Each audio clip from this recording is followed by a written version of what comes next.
Hello friends, myself Yogesh Gaidhani, lecturer in Mechanical Engineering Department, K.K. Wagh Polytechnic, Nasik. In the series of lecture, today I am going to discuss very important subject and very important topic, that is design of machine element, and I have choose one simple topic related to design of machine element, that is introduction to machine design and types of load related to machine design. This is important topic and this is first lecture on design of machine element. So after watching this video, the objective of this video is to know basic definition and types of machine design, and second objective that we are going to achieve after watching this video, that is to know different type of loads. So friends, what exactly means design of machine element? Design means it's not any art of sketching, drawing or any coloring things. In mechanical engineering point of view, design means or machine design means, machine design is the creation of new and better machines and improving the existing one. Means we have to create the new machine, or if any machine is there, we have to modify it, and this is the aim of design of machine element. Means we have to create the things. So under the category of machine design, or machine design is divided into three important category, or three classifications are there for the design of machine element. First is adaptive type of design. This adaptive type of design means what?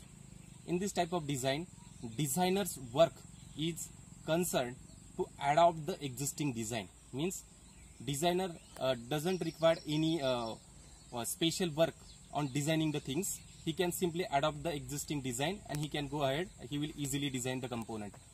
Let's say adaptive designs example is there. This is a bicycle. Bicycle is example of adaptive design. In a market, or we can say different type of bicycles are available in the market, and these are the example of adaptive design. Now we move towards development design.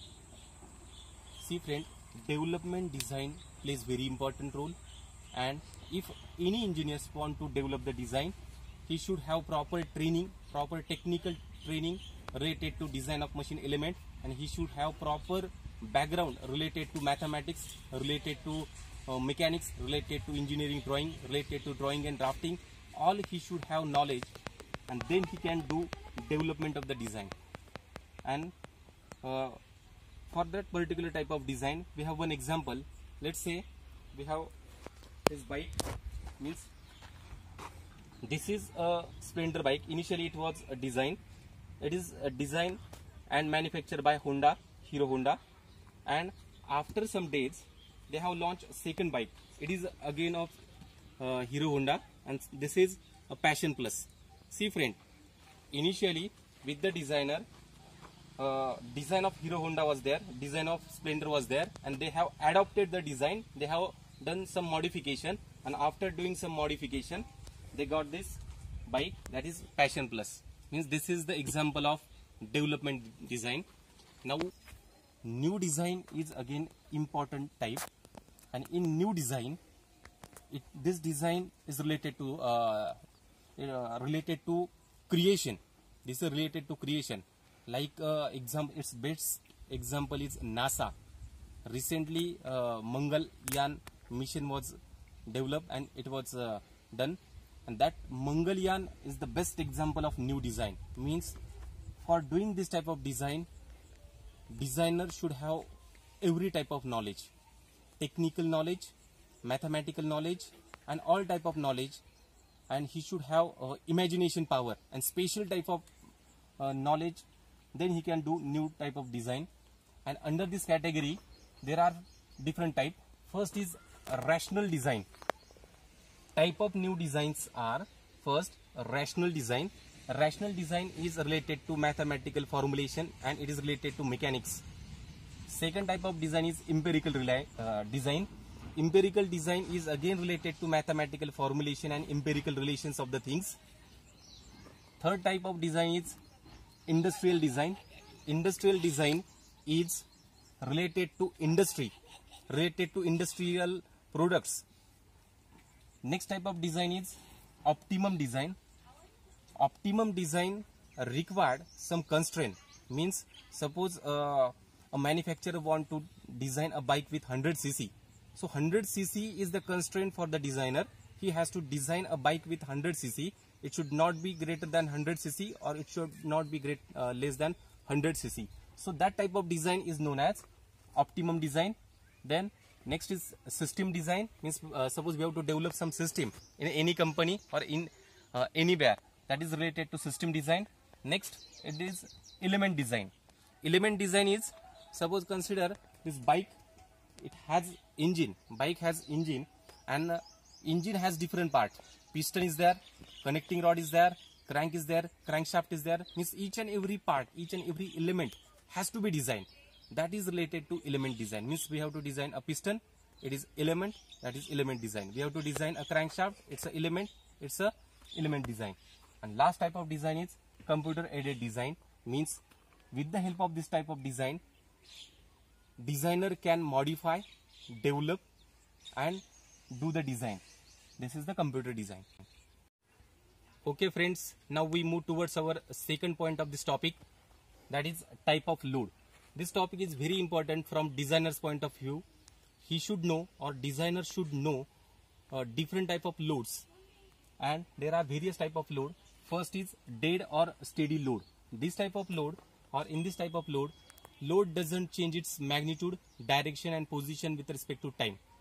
See here, one example is that this is a concrete block. This will never change its magnitude, direction and position with respect to time. So this is the best example of dead load. Or we can say all slabs on the building, it is also one type of dead load. Second type of load is variable load or fluctuating load. In the name itself, variable means load always vary in magnitude, direction and position with respect to time. That type of load is called as variable load. And example is in internal combustion engine, piston is there, inlet and outlet valve springs are there, valve springs are there. When engine start in the running condition, speed of engine or speed of vehicle always changes, and as speed changes, load on the engine increases or decreases in every moment. So it is the example of variable load. Means load which is on the piston, load which is on the spring of the piston valve, spring of the inlet and exhaust valve. That type of load is known as variable load. And third type of load now, that is impact load. Impact load means it's a blow of hammer. See here, this is a hammer and I am blowing it. This is a blow of hammer and this is called as impact load. Next type of load is shock load. Shock load, in shock load, what happen?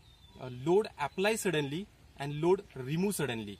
That type of load is known as shock load, and it is related to a suspension system of any automobile.